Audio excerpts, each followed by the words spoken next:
ફળનો આહાર એને ફલાહાર કહેવાય. પણ હવે તો બધા બધું લેવા લાગ્યા એટલે ઓરિજિનલ ફલાહાર છે ને બિચારું ફરાર થઈ ગયું. એટલે તમે બધા શું કહો છો? તમે ફરાર કર્યું હે? અને અમદાવાદીઓ સવારે જ વાત કરી ને કે હમણાં જ વાત કરી, બધું જ મળે. તમે માણેક ચોકમાં પહોંચી જાઓ, જે બધી વસ્તુ રેગ્યુલર મળે બધી જ ફરાળમાં મળે. લોકોને ખાવું જ છે અંતે તો બસ ગમે તે કરી. રોજ જેટલું જમતા હોય એના કરતા વિશેષ કેલરી 11ના દિવસે શરીરમાં ભેગી કરે લોકો. દાળ ભાત શાક રોટલી રોજિંદુ ભોજન છે અને 11 આવે ત્યારે લગભગ 11 રસ સુધી પહોંચી જતા હોય છે. પણ એ નહીં, અહીં કીધું કે શક્ય હોય તો ફલાહાર, ન હોય તો જે તમને શરીરને અનુકૂળ આવે પણ એવું ભોજન કરજો કે જેનાથી કથામાં વિક્ષેપ ન પડે. વધારે ભારે ભોજન લીધું હોય અને 3 વાગ્યાનો કથાનો સમય હોય ને 4:30 વાગ્યા સુધી આપણી પથારી ન છૂટે એવું પણ ભોજન નહીં લેવું.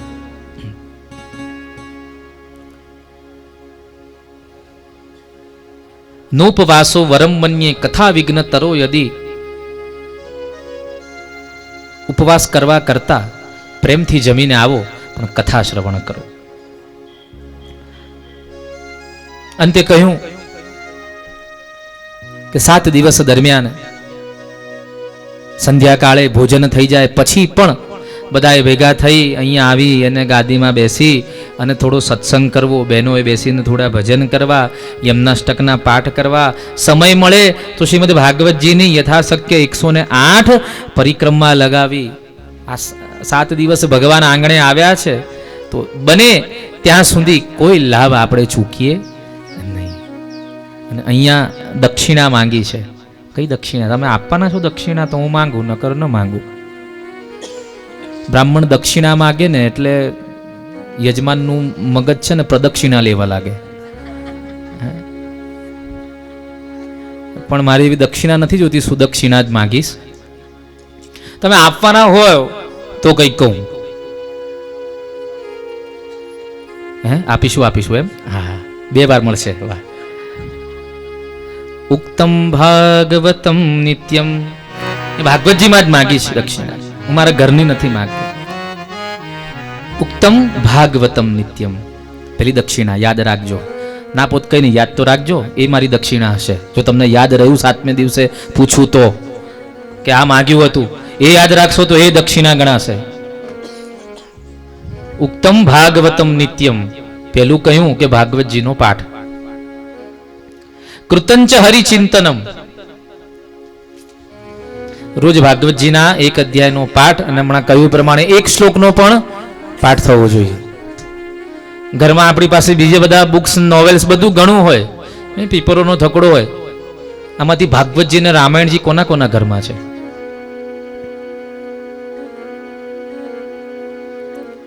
1 2 3 4 5 6 10-12 જણાના ઘરમાં છે. આપણા ઘરે ચિત્રલેખા શોભે આપણા ડેસ્ક પર, પણ આપણા ઘરે ભાગવતજી નથી સારા લાગતા. કોઈ સાચા મુસલમાનને જઈને પૂછીએ ને કે તું તારા ખુદાની બંદગી કરે છે તો તારા ઘરે કુરાન છે, તો હા પાડશે. પ્રત્યેક સામાન્ય ઝૂંપડીમાં રહેતો મુસલમાન પણ પોતાના ઘરે કુરાન રાખે છે. ઈસાઈના ઘરમાં જશો તો તમને બાઇબલ ચોક્કસ જોવા મળશે. વિતંબણા હિન્દુ ધર્મની છે કે આપણા ઘરમાં રામાયણ ને ભાગવત નથી જોવા મળતા. અલગ સ્વરૂપે રામાયણ ને મહાભારત રોજ થતા હોય છે, એ વાત બહુ અલગ છે. એની તો એ સતત ઉપસ્થિત જ છે, એની વાત નથી કરવી, સતત છે. પણ ગ્રંથ રૂપે રામાયણ ને ભાગવત એ આપણા ઘરમાં હોવા જોઈએ. હું એટલી જ સલાહ આપીશ જેટલી હું પાલન કરીશ, એનાથી 1 નવા રૂપિયાની વાત નહીં કહું. મારા ગુરુજીનો મને આદેશ છે. મારા ઘરે ભાગવતજી છે તો જ તમને ભાગવત. હું વ્યસન નહીં કરું તો જ કોકને કહીશ કે વ્યસન કરનારને કે તમે પણ વ્યસન ન કરતા. બાકી પોતાનામાં ન હોય ને બીજાને ક્યારે ઉપદેશ અપાય નહીં. તો પેલી દક્ષિણા માગી શ્રીમદ ભાગવતનો 1 અધ્યાયનો પાઠ. કૃતંચ હરિચિંતનમ, હરિનું ચિંતન કરવું. રોજ સવારે અહીંયા આવો, પહેલા પોતાના નિજ સેવામાં રહેલા ઠાકોરજીને વંદન કરી પ્રણામ કરી અને આવું. અને રોજ કહેવાનું કે પ્રભુ હું તો આપની કથા સાંભળવા માટે જઉં છું અને કથામાં આપના વિશે એટલું સુંદર સુંદર સાંભળવા મળે છે અને એ સુંદર આપની વાતો સાંભળીને મને આપનામાં એટલી બધી પ્રીતિ, આપનામાં એટલો બધો પ્રેમ વધી રહ્યો છે કે પ્રભુ હવે આપનો વિરહ મને સહન નહીં થાય. તમારા ઘરમાં રહેલા ઠાકોરજીની જ કથા તમે સાંભળવા આવો છો, યાદ રાખજો. અને 7 દિવસ પછી જો એ પ્રભુમાં પ્રેમ વધ્યો નહીં, સમજો કથા સાંભળી નહીં. કૃતંચ હરિચિંતનમ. પછી કહ્યું તુલસી પોષણમ ચૈવ. ઘરના આંગણે એક તુલસીનો ક્યારો હોવો જોઈએ. જો તમે રાખતા હો તો ખૂબ સાધુવાદ છે, ન રાખતા હો તો આ 7 દિવસમાં સંકલ્પ કરજો કે તુલસીનો એક ક્યારો તો ઘરના આંગણે હોવો જોઈએ. જેટલું ઓઝોન તુલસી આપે છે એ બીજું કોઈ પ્લાન્ટ્સ આપતું નથી. પણ હાઈફાઈ સોસાયટીમાં રહેલા આપણે બધા કેક્ટસ તો લગાવી શકીએ છીએ, પણ તુલસી કદાચ ઘણા લોકોને ગમતા નથી. તુલસી પોષણમ ચૈવ. અને છેલ્લી દક્ષિણા માંગી ધેનુનામ સેવનમ સમમ. આજે પેપર ઉઘાડો અને એ જ દુઃખ અને દર્દના સમાચાર વાંચવા મળે કે આટલી ગાયો કતલખાનેથી આમ ગઈ ને તેમ ગઈ. જે ગાયોનું નિકંદન થાય છે, માનશો નહીં કે ગાયોનું પણ એ આપણી ધર્મ સંસ્કૃતિ, આપણા સંસ્કારો પર પ્રત્યાહાર થઈ રહ્યા છે. આપણને ખબર નથી કે આપણે જે ગાડીઓ ચલાવીએ છીએ એનું બળતણ આપણને ક્યાંથી મળે છે. આપણી કુમળી ગાયોનું માંસ અને એનું ચામડું આપણે ત્યાં વિદેશોમાં આપીએ છીએ, એના બદલામાં આપણને બળતણ મળે છે, એનાથી આપણા ઘોડાઓ ચાલે છે. ઉક્તમ ભાગવતમ નિત્યમ કૃતંચ હરિચિંતનમ તુલસી પોષણમ ચૈવ ધેનુનામ સેવનમ સમમ. આ 4 દક્ષિણા જો તમે આપશો ને તો હું તો નહીં પણ પરમ કૃપાળુ પરમાત્મા રાસ રાસેશ્વર ઠાકોરજી પ્રસન્ન થશે અને એને આવો ભક્ત ખૂબ ગમે જે એને રોજ એક ભાગવતનો અધ્યાય સંભળાવે. એકાદો શ્લોક તો સમજાવજો કાલી ગેલી ભાષામાં, એને ખૂબ ગમશે. કાલી ગેલી ભાષામાં નહીં. એક છોકરો હતો અને રોજ મંદિરમાં જઈને કક્કો બારાક્ષરી ભગવાનની પાસે બોલી આવે. 5 વર્ષનું નાનું બાળક. એક દિવસ પૂજારીએ બોલાવીને કહ્યું કે દીકરા તું રોજ આવીને અહીંયા કક્કો બારાક્ષરી કેમ બોલે છે? એ 5 વર્ષના નાના બાળકે સુંદર ઉત્તર આપ્યો કે મારા ઘરે મારા દાદા, મારા દાદી, મારા માતા પિતા બધા જ ભગવાનની સ્તુતિ કરે છે, વંદના કરે છે, પ્રાર્થના કરે છે. મને બહુ ગમે છે, પણ મને ન તો ગાતા આવડે છે ને મને બોલતા આવડે છે. મને આવડતી નથી, મને ગમે છે ખૂબ. અને માટે હું પણ અહીં મંદિરમાં આવીને ભગવાન સામે કક્કો બારાક્ષરી બોલું છું. કેમ? મને એટલી તો ખબર છે કે કોઈ પણ ધર્મની સ્તુતિને પ્રાર્થના, ભજન, ગીત બધું બને તો કક્કો ને બારાક્ષરીમાંથી છે. માટે ભગવાન પાસે આવીને કક્કો બારાક્ષરી બોલું છું. મારા પ્રભુને જે સાંભળવું હશે ને એ મારી કાલી ગલી કક્કો બારાક્ષરીમાંથી બનાવીને પોતે સાંભળી લેશે. એટલું તો કરીએ. આ 4 દક્ષિણા ભાગવતજીમાં માંગી છે. અને જ્યાં આ પ્રકારે શ્રીમદ ભાગવતજીની કથાનું આયોજન થાય છે ત્યારે બધા જ સંતો, બધી જ પવિત્ર નદીઓ, બધા જ ગ્રંથો, બધા જ આ ભાગવતજીમાં આવીને પોતાની ઉપસ્થિતિ આપે છે. તો આપણે પણ જો ઈચ્છા રાખતા હોય કે અંશ રૂપે પણ આમાંના કોઈ અંશો આપણી આ કથામાં અંશ રૂપે અહીંયા આવે તો આ નિયમોમાંથી કંઈક નિયમો આપણે 7 દિવસ સુધી પાળીશું.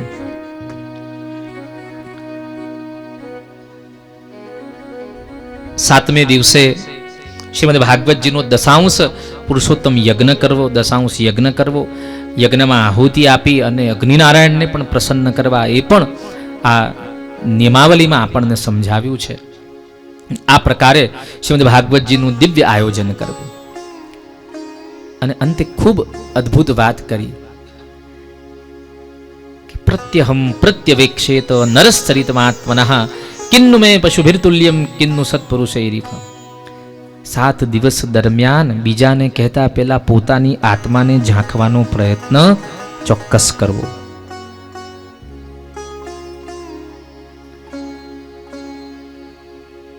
સ્તુતિ પોતાની જ આપણે કરીએ છીએ અને દોષ બીજાના જ જોઈએ છે.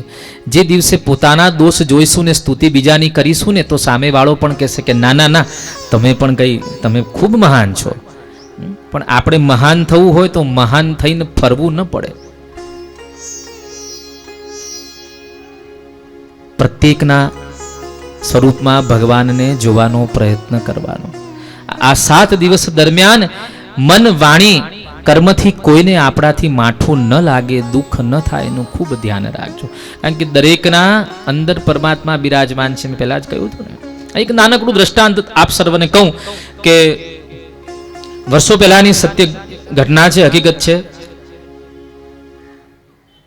હિમાલયની ગુફાઓમાં બૌદ્ધ મઠ હતો અને આ બૌદ્ધ મઠમાં ઘણા બધા વિદ્યાર્થીઓ અભ્યાસ કરતા અને આ મઠની ગરિમા એટલી બધી વિશાળ હતી કે ત્યાં એડમિશન લેવા માટે વિદ્યાર્થીઓ પડાપડી કરતા.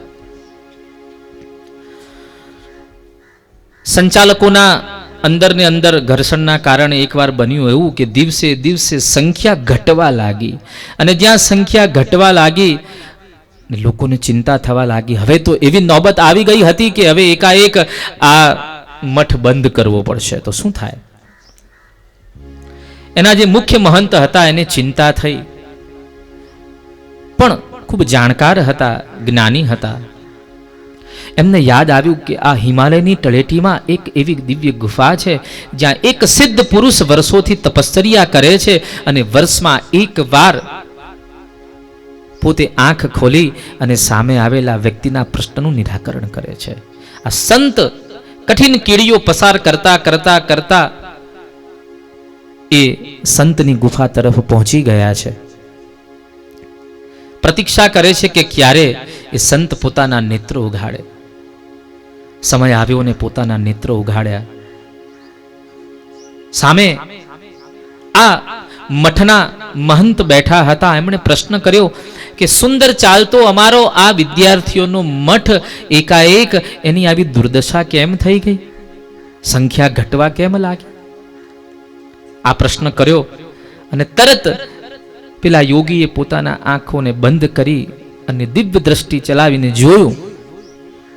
આંખ ખોલીને કહ્યું કે તમારા આશ્રમમાં કોઈ એક ભગવાન છે, તમે એને ઓળખી શકતા નથી, માટે આ પરિસ્થિતિ સર્જાઈ છે. જ્યાં બીજો પ્રશ્ન પૂછે એ પહેલા તો પેલા યોગી પુનઃ સમાધિમાં ચાલ્યા ગયા. હવે એ ભગવાન કોણ છે જાણવું હોય તો 1 વર્ષ હજી બેસી રહેવું પડે.